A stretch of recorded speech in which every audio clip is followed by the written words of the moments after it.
of a shot of winning. We can beat anybody in the world, and I think we're going to win next Sunday.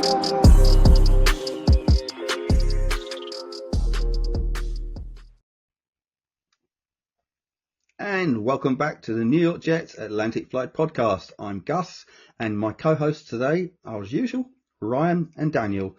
And we've got some news this week, guys. A certain MVP, Hall of Fame quarterback, whatever you want to call him, it's official this week that Aaron Rodgers is now going to be cutting ties with the New York Jets, and he's going to be going somewhere else. We can talk about what the ramifications are of all this. But gentlemen, your first reactions on hearing this week. Daniel. Well, as I told you before, I was either him staying or going. Look, this was up to both the new regime with Aaron Glenn and Darren Muji. Look, I give them credit for actually calling him back to New Jersey to have that meeting with him, to tell him what's going on. No, I did not believe the whole Athletic article that, he was prevented to no longer talk to Pat McAfee on his show. I just felt that they probably just were going to tell him that, we're not going to cater to your needs, basically Nathaniel Hackett being on the coaching staff. They wanted him to do things their way, and they felt, at the end of the day, this is it. It's not going to work. And you know what? I'll get to the other stuff in a moment, but look, this is why I have full confidence in both Aaron Glenn and Darren Muji, because they want to change the culture of getting rid of all this losing and making this team into a winner and one day get to the Super Bowl. Or, right now, to me, it's about making the playoffs first before even winning a Super Bowl. And I feel like Aaron Glenn is the throwback head coach that this team needs, like what Bill Parcells was, like what Bill Belichick was, like, Bill Walsh, George Seifert, Chuck Noll, even what, Mike Tomlin has been in Pittsburgh for such a long period of time. And I believe the Jets made the right decision. And, I whatever decision Muji and Aaron Glenn was going to make, I was going to be fine with it. So, like I said before, look, you're damned if you do and you're damned if you don't. And so whatever decision they made, it was fine by me. I'm happy. Move forward. Let's not worry about the quarterback position this year. Worry about it next year in the draft. But for now, I'm happy. I'm good. Mm-hmm. I'm good with it. Yeah, I agree. Absolutely. We're going back in the direction of a throwback head coach in Aaron Glenn. And it's good to see that this is the first thing that got addressed, because I think everyone would agree. I'm not sure it's the elephant in the room, but it did certainly need getting addressing sooner rather than later. Get all that speculation out of the way, and let's just start moving on right from the get-go. Ryan, what are your thoughts on this? What was your first reaction when you heard the news? It's I got to say, it's a bit of a sad end to all of it, isn't it? And that's nobody's fault specifically, I don't think. So there was an air of sadness when I first heard, but a little bit of confidence in the coaching team to make that decision nice and early, be forthright, be proactive, and say, look, you're not our guy. We're going out to find our guy, and we're doing that early. We did the same with the coach search. We made that move early to start interviewing. So maybe this is a sign of things. We're being much more assertive, should we say, in what we're doing. We know where we want to go, I guess. Maybe that's the difference this time. But it was a bit of sadness. He came in, there was a lot of optimism, there was a lot of excitement. The greatest quarterback we'd probably ever seen arrive, excluding Joe Namath. But that was something else. And the run up to that season, despite all the drama and everything, and then him going down after 4 snaps, it broke our hearts. So it's ended in a way that none of us wanted it to, none of us expected it to, but it's ended, and it's ended abruptly, and now we look forward. Yeah, thanks for saying that. It is a sad end. I think another thing. I mean, anyone that's got an actual heart would agree with you. It is a sad way if this is the end of his career for it to go out this way. Personally, I would love to see. I keep saying the same thing. I wanted to see him retire. I think it would be incredibly sad having a player of his caliber trying to trot out, breaking some more records or trying to get one over Brett Favre. Incidentally, Brett Favre had a much better season with the Jets than Aaron Rodgers did, but unfortunately he got injured as well. So these ex-Green Bay Packers coming to us getting injured. Yeah, it is sad. The ramifications of Aaron Rodgers getting cut is this.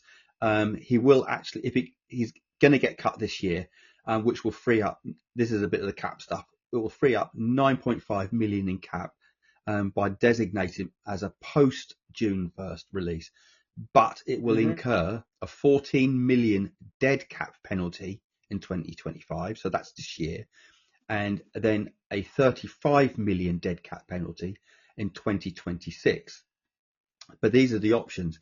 If we were to cut him pre-1st of June, before June 1st, they would have to absorb the full 49 million dead cap charge in 2025, which, as it happens, I'm a fan of doing that. I would prefer to do it now, but this is the option that the Jets have actually chosen to go down.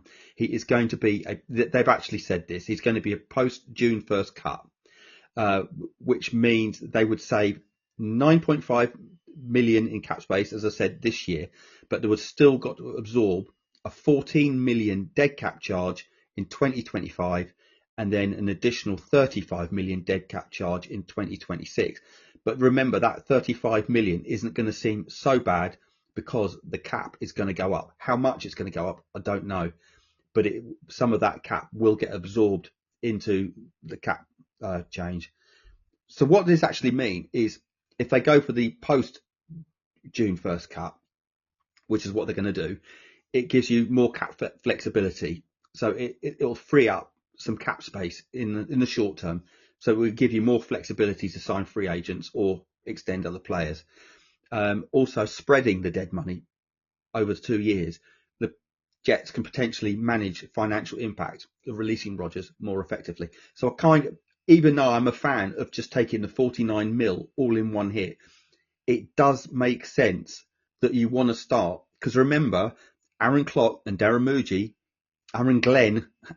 Muji, getting ahead of myself, they are on the clock as of now. So they are going to start being assessed by every man and his dog now. So they need to start making some decisions. As we all know, this team that came out this year isn't the team that we all thought. Well, most of us, I'll put my hand up, I thought this team was much better than it actually was. And obviously Joe Douglas had made some absolute howlers and he destroyed that defensive line. That defensive line, it's going to take some rebuilding. So getting back to, spreading this cap is going to help this team. So hopefully if we don't have a quarterback this year, we only have a bridge quarterback. I'm sure in 2026, this time next year in 2026, we will be looking at the next quarterback for the New York Jets being drafted.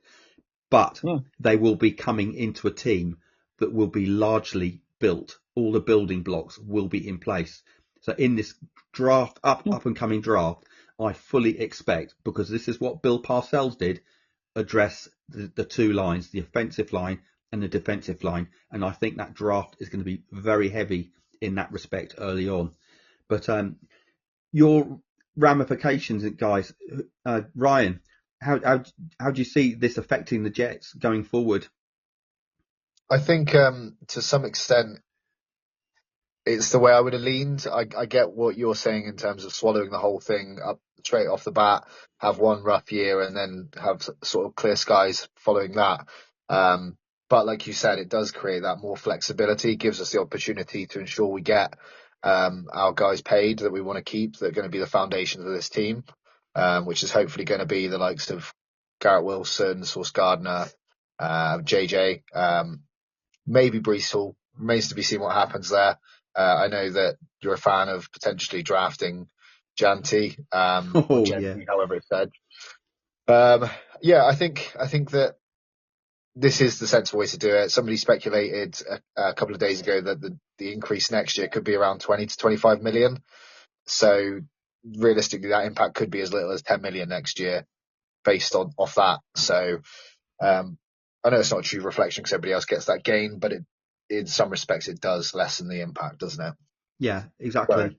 Daniel, so yeah, I think as long as we get our sorry, guys Ryan, paid, I beg your pardon. I was just summing up. So yeah, as long as we get our guys paid now and it's done, that's what's leading to that decision, then fine. Yeah, I think it is starting to make sense and it is starting to sink in. Daniel, do you agree with that, or do you think it's better to take the 45 million dead cap in one lump? I mean, personally, it doesn't matter to me. I mean, I can understand their reasoning of why they wanted to do the June 1st hit and separate it. I mean, if they want to take the whole thing down, I mean, it's fine by me too. I just feel like I just personally feel that, we got to move on from this situation, which is what they're doing right now, and just get rid of this entire situation so that they can get back to what's most important.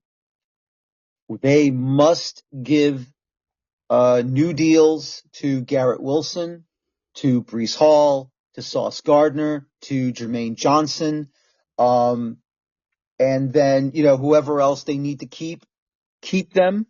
And if you can't keep them, then let them go. Cut whoever needs to get cut, and then bring in better players during the free agency period, and then we'll worry about the draft because, there's a lot of holes on this team. There are a lot of holes on this team, Gus, and you said it Hmm. eloquently. I mean, we had a top 10 ranked run stopping defense. We had a top 10 ranked defense. And then all for nothing because Joe Douglas got swindled in believing Hassan Reddick was going to be the answer and, decided to give up on both John Franklin Myers and Quentin Jefferson. And then what we had a guy who basically, he basically just protested half a season, including preseason and training camp. And, all of that for nothing. And then he finally came in to sign his new deal. But for what? Just to become a free agent? Good. I'm glad he's not there anymore. I'm just glad. But the point is that whatever holes that was on this team was mostly on offense. And even though we thought he fixed those holes, in reality, the holes got larger because, Tyron Smith just could not stop a nosebleed. Just could not stop Aaron Rodgers getting sacked and taken down from, his left side. And as good as Morgan Moses has been, he's been privy to injury as well, and he hasn't done good. Thank God for Olu Fashanu being drafted. After everybody complained and cried and whined about, oh, we should have gotten Brock Bowers. Brock Bowers would have been the guy. We should have gotten Brock Bowers. You can get a left tackle anytime in the draft or anywhere, anytime, any place. No. Because if you draft a tight end, what's that going to do for the quarterback? What's it going to do for the quarterback if you get a tight end who's a very good offensive pass catching tight end, but he can't block for his life? And that's why you draft for needs, not for a home run hitting pick that that the quarterback will never get to because he's on his back 95% of the game. The funny thing is, this is what we said last year, isn't it? We said you can go and draft Brock Bowers, and we all said undoubtedly he is talented. But at the end of the day, if Aaron Rodgers is flat on the back, it doesn't matter whether you've got Jerry Rice out there. He ain't getting the ball because the quarterback's flat on his back. So that prophecy, unfortunately, did come true. No one could have foreseen that Tyron Smith was going to have the season he did. Well, maybe the Cowboys saw that, which is why they let him go in the first place. But yeah, Probably. absolutely. Let's not forget, Aaron Rodgers has spent 2 decades in the NFL, and that is to be applauded. Not many players spend 20 years in the NFL and have the career that he has. Love him or hate him, I feel completely indifferent towards him. I absolutely admire him as a football player. I just want to read you these final rankings from 2020. 2020, he was ranked, this is in quarterbacks, first overall, 21, second overall, 2022, 14th overall, 2023, horrible year for him, Achilles injury, still ended up getting ranked 66. I don't know how that works. Maybe that was bottom. 2024, he was ranked 22 out of all starting quarterbacks.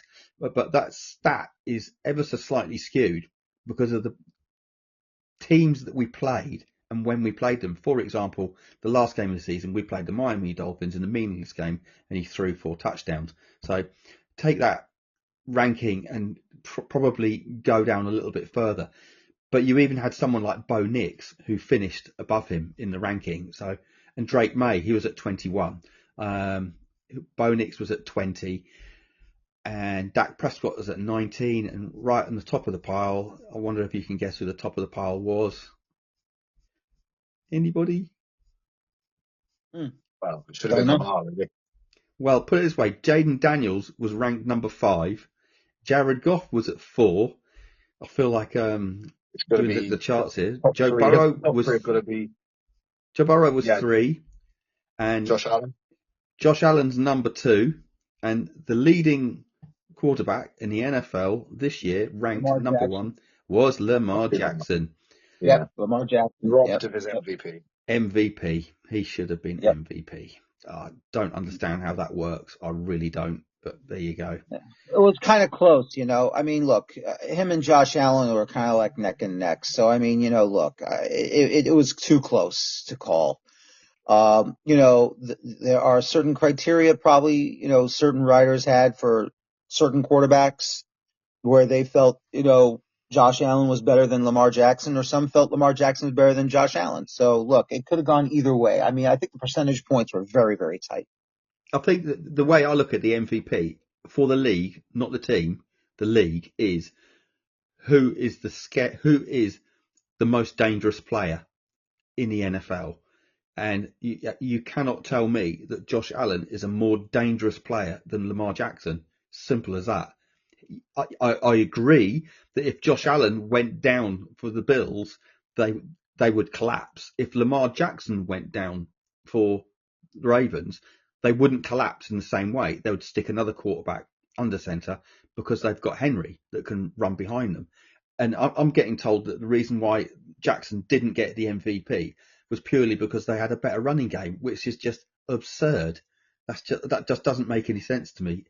I agree with you, Gus. But, look, I mean, as the old adage goes, beauty is in the eye of the beholder. So, I mean, look, unfortunately, that's what it is, because you got Derrick Henry, that doesn't count. He shouldn't be getting it because you got, such a stud in a running back in Derrick Henry. Well, what? That's not what it should be the criteria. Should it? What? Because Derrick Henry is a better weapon for Lamar Jackson and Josh Allen, who has weapons, but he can take you down all by himself. But at the same time, he can flop all these flags too. So I mean, hey, sure, why not? What, Ryan? Out of the two players, because I think it is out of 2 players, isn't it? Who would have been your MVP? I would have gone Lamar as well. I think Josh Allen is a very good quarterback. I'm not as high on him as a lot of other people are. I would say that Lamar is in that elite category. I think he's put himself there. And I just still see too many mistakes from Josh Allen to put him up there. Yeah. And that's my simple eye test difference on them. Even though he has played amazing this year, he's cleared up a lot of his game. His footwork's better. thinking when he's got the ball in his hands is a lot better. He's making more decisive reads, and his runs as well have been really impactful this year. He's timed them to perfection when he's taken them.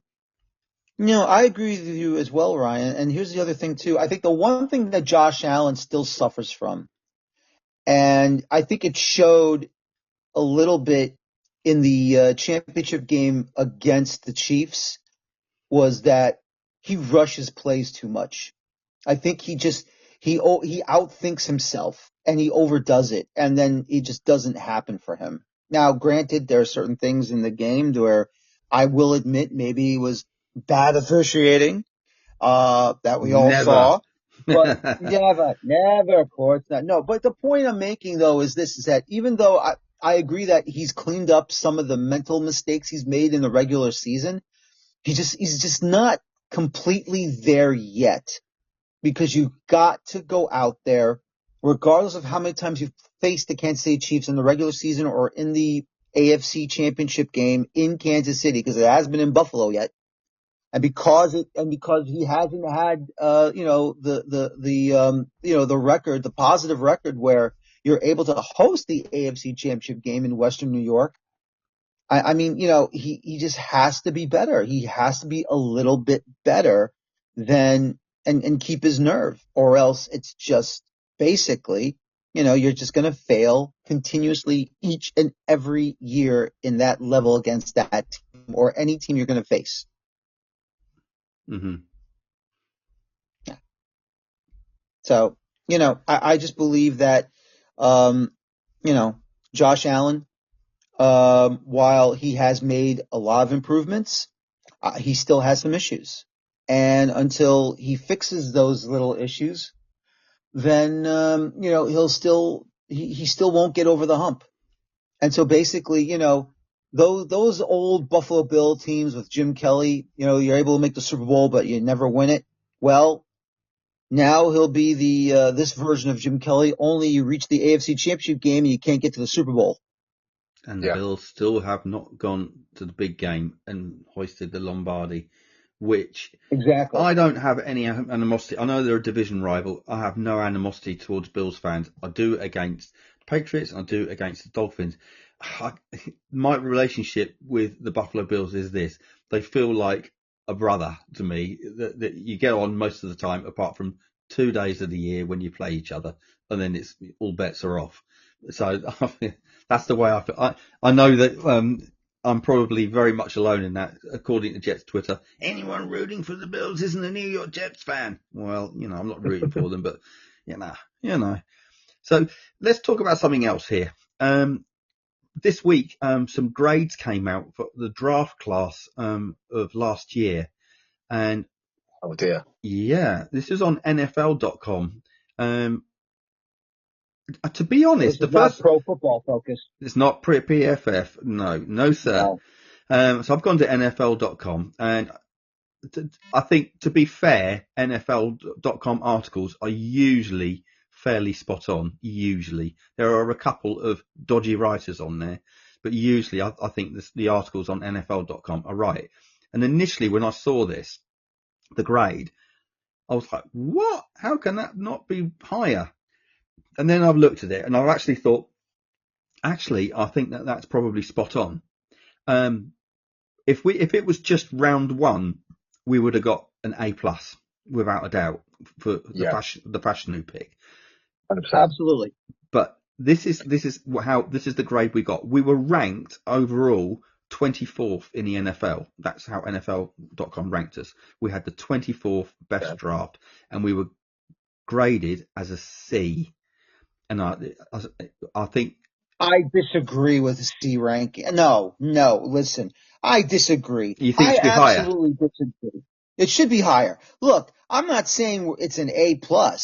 At least between a B and a B-. Right. There's no way it's a C. I'll break it down why. Or a B-. I mean, did you ever expect to get two rookie running backs in this draft who have been looking spectacular? Look at Braylon Allen, for God's sakes. He's a steal of the draft last year. No one expected him to do anything last year. Look what he did. Look how he barreled his way through the freaking defense. Look at how he, he got 3-4 touchdowns. He got 2 touchdowns in one game in Tennessee to go 1-1 at the time. I mean, even Isaiah Davis was something special out there. I mean, he looked pretty damn good. Fashanu, okay, fine. He wasn't a full-time starter right away because, Tyron Smith was the veteran. But then when Smith just couldn't do it, and plus he got injured, Fashanu stepped in, and then you see the offensive line, at least 4 out of the 5, protected Aaron Rodgers a lot better. Corley, This is why we got to see. This is why we got to see. If you take, I totally agree with you. The running backs have been spectacular. No one saw that. Round 5, Isaiah Davis. I mean, I know running backs in the draft, they do drop good ones. So yeah. So if we just based it on Fashanu, Braylon Allen, and Isaiah Davis, or just on that, yeah, I could see it being A- or A or B+ at the very least. But the problem was with our draft is we got Fashanu, Malachi Corley, for no fault of his own, I don't think. Poor coaching. Coaching matters. One silly mistake. Silly mistake. Now all of a sudden he's a bad player because he got overexcited and dropped the ball. That doesn't make him a bad player. Not in my book. 4 players did it last season. Yeah. And 3 of them have been in the league multiple years. So you've got Fashanu. This is the draft order. Round 1, Fashanu. Round 3, didn't have 2. Mm-hmm. Malachi Corley. Round 4, 1 pick. Braylon Allen. Round 5, we had 3 picks. Jordan Travis never got on the field. Possibly won't ever get on the field. Isaiah Davis and Quantez Stiggers.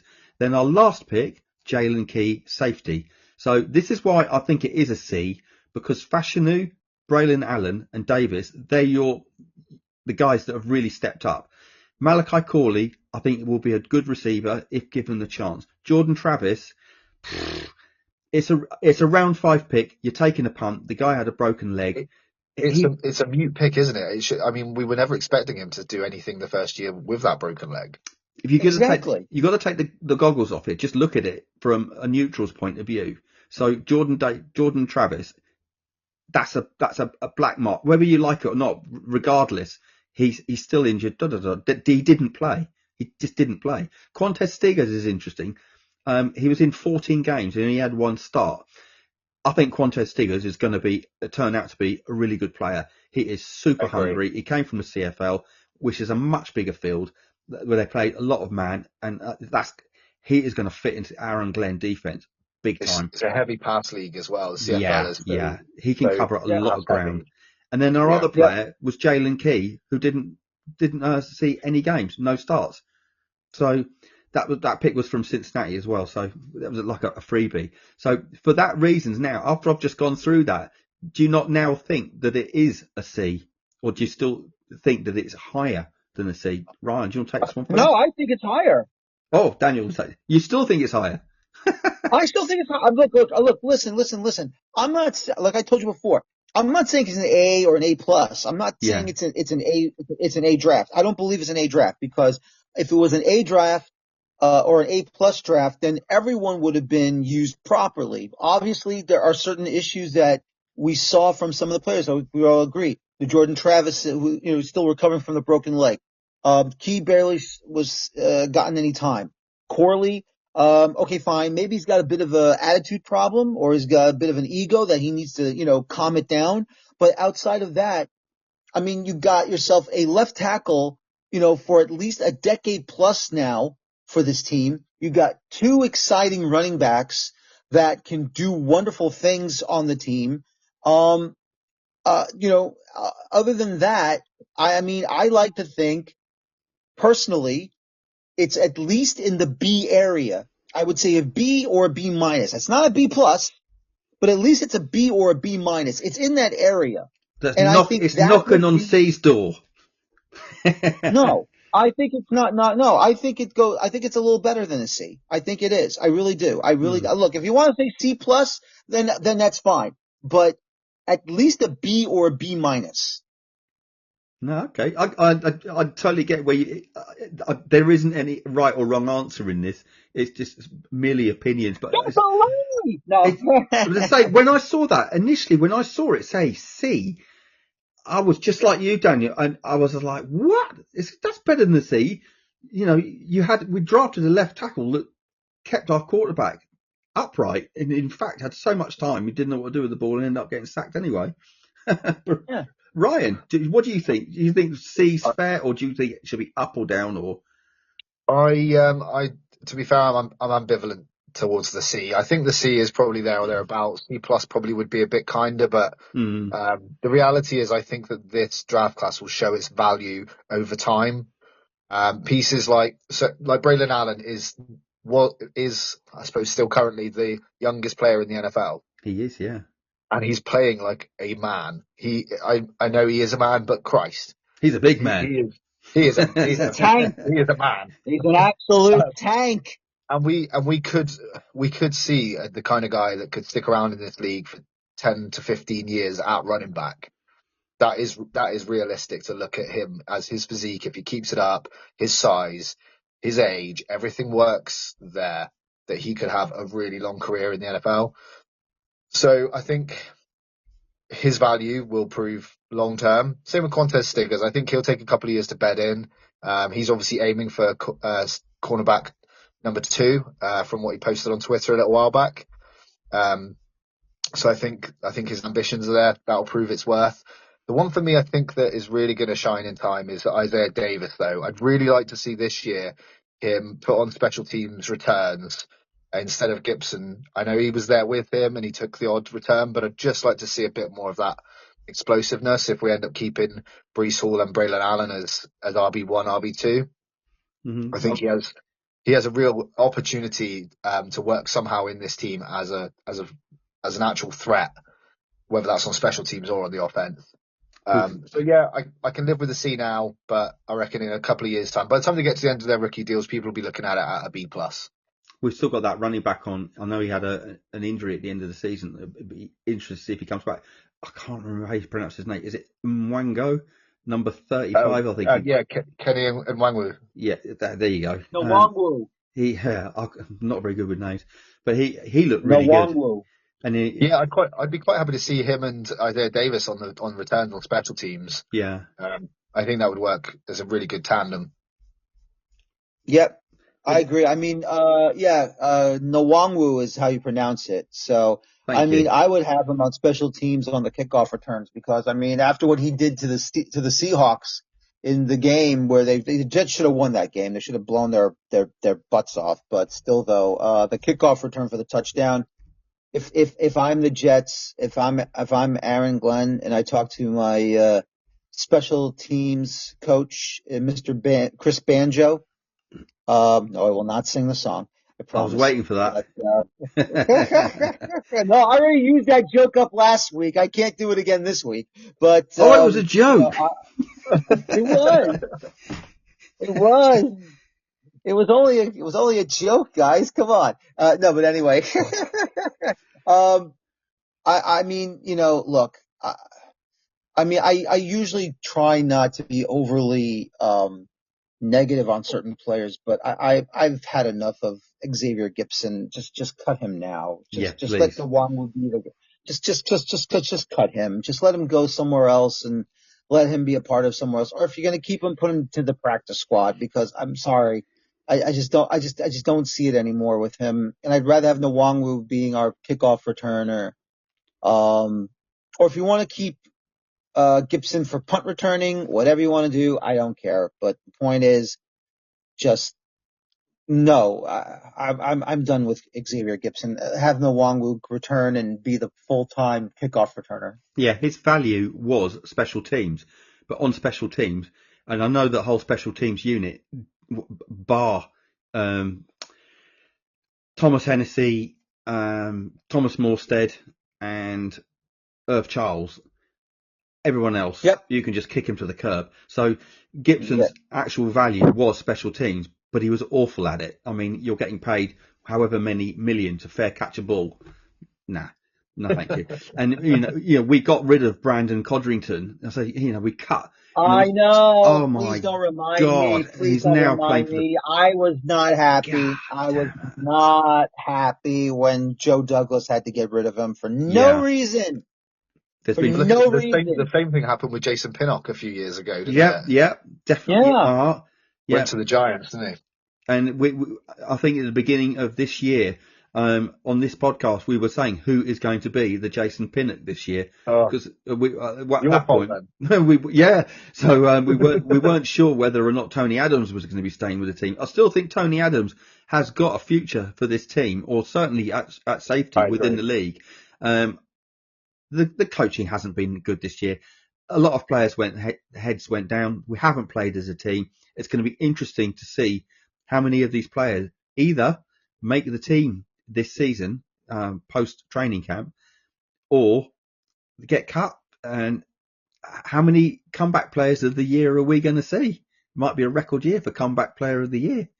But Yeah, coaching matters. We say this all the it time. does. Coaching Yes, matters. exactly. Coaching does matter. And you know what else also matters? I will say this as well. Bringing back one of your own to be your head coach also matters. Because why? Because they want to play for the team that drafted them from the beginning. I mean, I can't stress that enough. I mean, if the Patriots job did not open up, Vrabel probably would have been the one hired. And he wasn't, because the Patriot job opened up and he said he wants to go back to New England, and that was the job he wanted. Well, if Vrabel wanted the Patriots job, he got it.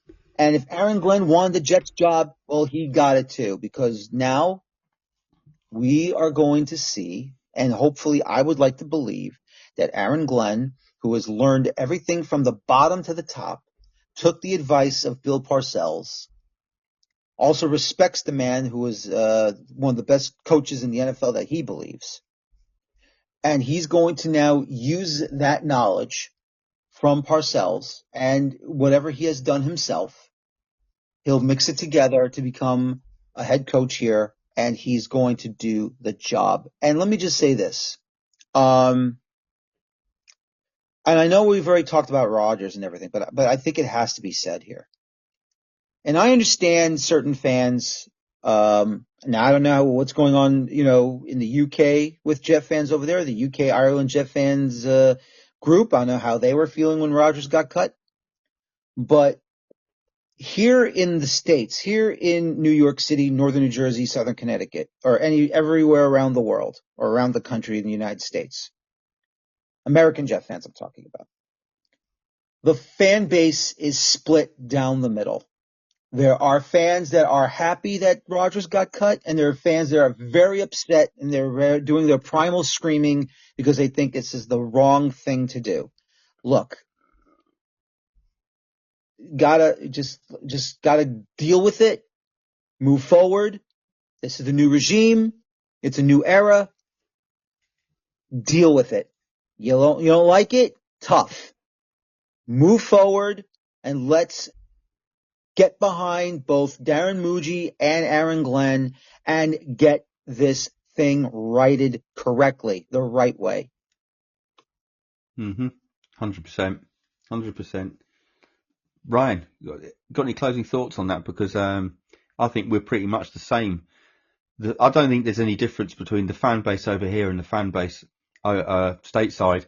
I think we all pretty much, of course, we've got social media, so we all talk to each other, and we're all lumped into the great soup that is Jets Twitter. But I think No, I'm kidding. I'm I think we're all pretty much exactly the same here.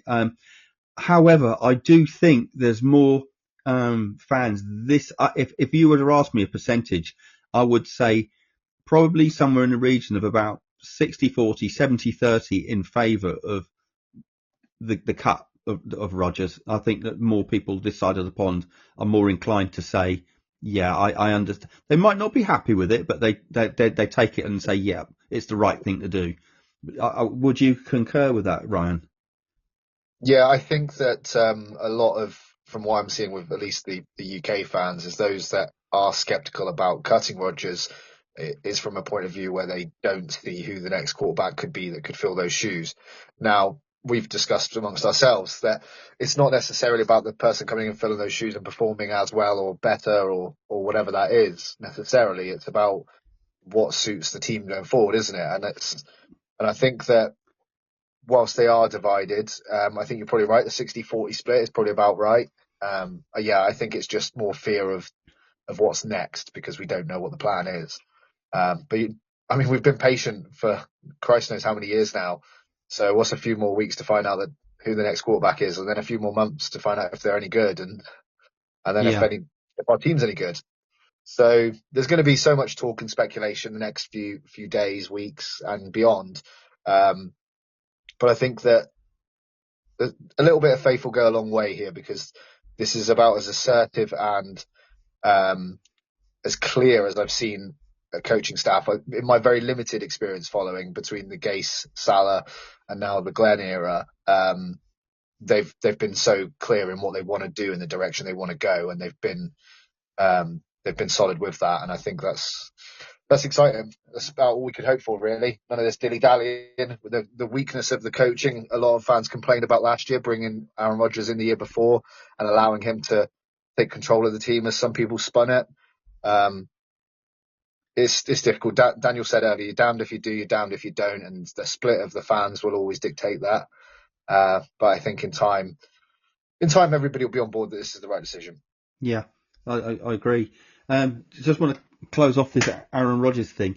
What is next for Aaron Rodgers? Do you think he retires or do you think he goes somewhere else? Because it's already been reported that the Steelers earlier on in the week this is fact, the Steelers actually made an inquiry to the Jacksonville Jaguars for Lawrence Taylor, or as we call him, Sunshine. Trevor Lawrence. See if it's Trevor Lawrence. Lawrence Taylor, yeah, right. Trevor Lawrence. What is wrong with you guys? Come on, you cannot compare a quarterback to a former defensive lineman that ate quarterbacks for breakfast. Too many Lawrences. It was too many Aarons last week, wasn't it? You haven't screwed that up yet. There's your one gimme that I'm going to give you there. Because I do one every week, don't I? Last week I was just exhausted, so I will put that in there. But to say the Pittsburgh Steelers have inquired about Trevor Lawrence, and now it's also being reported that they have interest in Aaron Rodgers. Personally, I can't see Aaron Rodgers going to Pittsburgh, but it depends how much they think Aaron Rodgers has got in the tank and how Pittsburgh are ready to take it to the next level. They seem to be a team just in recent years that have just been stuck in limbo. They're not going forwards, not going backwards.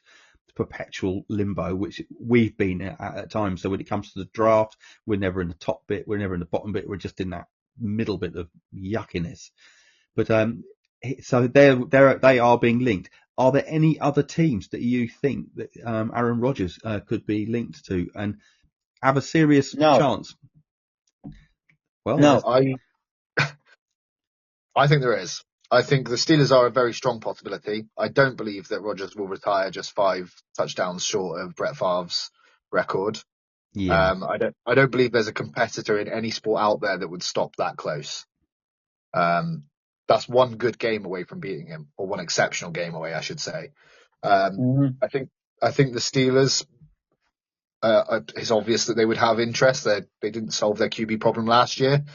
They tried to put a Band-Aid over it pretty cheaply, and it kind of worked to some extent, and then it stopped working, and they didn't pivot back. So I think the reality is if they could get a Rodgers deal done for a little more than they paid Fields and Wilson, then they probably do it. I think that the other team that could show strong interest, as much as it will be a bit too corny, will be the Vikings. I think they've not settled on whether they'll offer Darnold a deal by the looks of it. They need to address quarterback because there's no guarantees that JJ McCarthy will come back as they hoped he would come in at, and they weren't ready to necessarily start him when he was drafted. So I think they have to look at quarterback if they don't bring back Sam Darnold, and obviously that doesn't look like it's going to happen right now. That would be insane. I think Pittsburgh would be the logical choice. I think right now, even though there's a certain Steeler, that player that says don't bring that old man over here, even though he did erase his post. I think it was on Instagram or maybe it was on Twitter. I don't remember which social media page it was. But let me just say this. I mean, to me, I feel the Steelers are more desperate than the Jets are right now because of the quarterback situation. So yeah, I think they will go after Rodgers. I think that'll be his destination. Is Tomlin on But the hot seat? yeah, I I think don't think he is. it sounds like he might be. I mean, there are certain fans that are probably saying yes, he's on the hot seat. I personally don't think he is on the hot seat because even though the main goal is to go back to the Super Bowl, the Steelers have always had good seasons and they've always made the playoffs. They've always found ways to make the playoffs. So, Tomlin is still there. And I don't think he's going to get fired. I think the Steelers will let him retire or let him leave whenever he wants. So I don't think the Rooneys are going to fire him and send him off his merry way. They're not going to sack him. So, but in reality, I don't think any NFL team wants him anymore. I think they believe they're ready to move forward.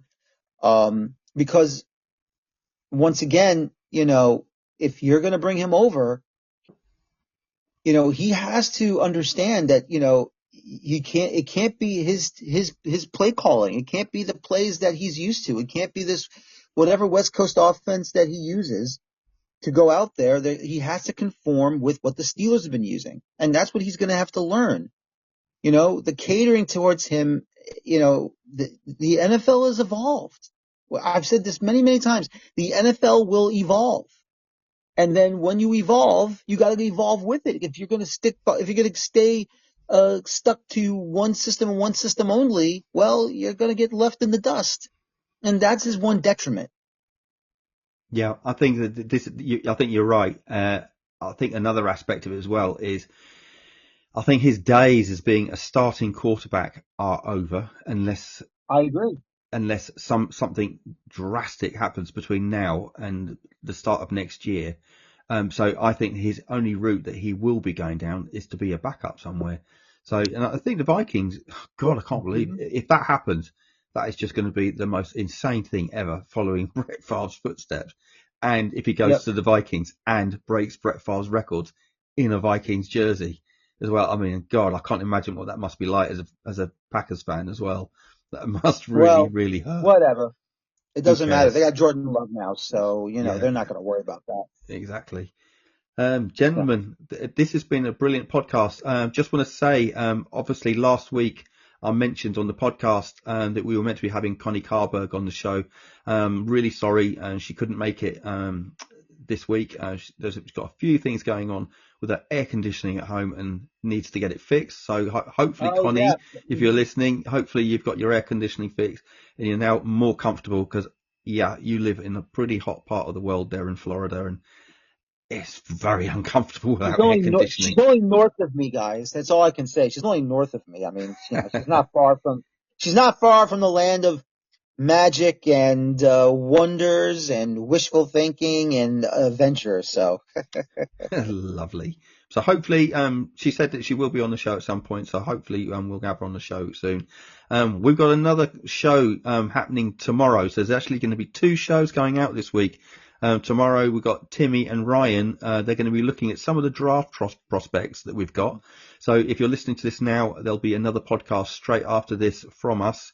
Enjoy. They're going to be looking at, as I say, they're going to look at some prospects that they think that the Jets will be taking or they want to avoid. Ryan, what you got for us? Well, I'll certainly be trying to talk up some of the guys. Mainly around day 3 will probably be where I get my teeth into. But yeah, we'll be doing a bit of a mock draft together and go through some guys we like really and hope that fall to us. That's going to be super exciting. Gentlemen, thanks very much.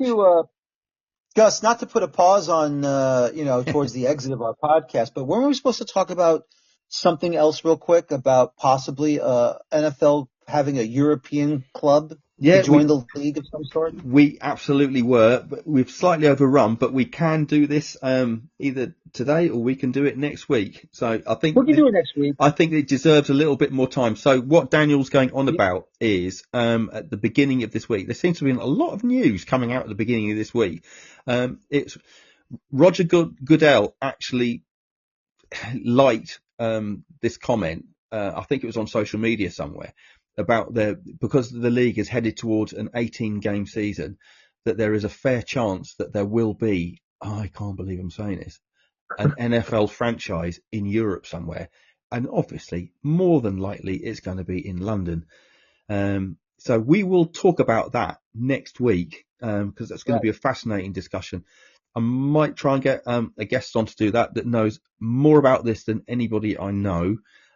He's been on the show before, Ben. I'll have to hit him up and see if he'll come on the show, and he'll try and fill us in on why this could be a good idea or why it isn't a good idea. But I think it deserves a little bit more than we could give it this week. Otherwise, we're going to be running over it into people starting to snore at the back end of this podcast.